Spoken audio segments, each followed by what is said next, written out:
محترمہ فاطمہ جناح 30 جولائی 1893 کو وزیر مینشن کراچی میں پیدا ہوئیں۔ 1922 میں کولکتہ یونیورسٹی سے دندان سازی کی تعلیم مکمل کی، لیکن اپنے بھائی کے ساتھ تحریک پاکستان میں شمولیت کو اپنا مشن بنا لیا۔ آل انڈیا مسلم لیگ کے لیے قابل قدر خدمات پیش کی۔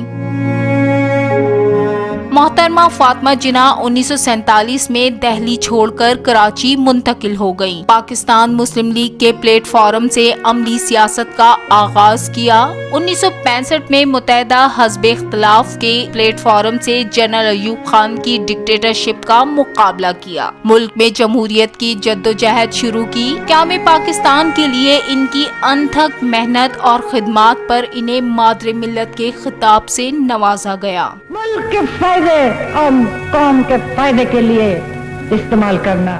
محترمہ فاطمہ جناح 1929 سے 1948 تک اپنے بھائی کے ساتھ جدوجہد آزادی میں شانہ بشانہ رہیں۔ طویل علالت کے بعد 9 جولائی 1967 کو خالق حقیقی سے جا ملی۔ مادر ملت کے احسانات آج بھی پاکستانیوں کے دل میں زندہ ہیں۔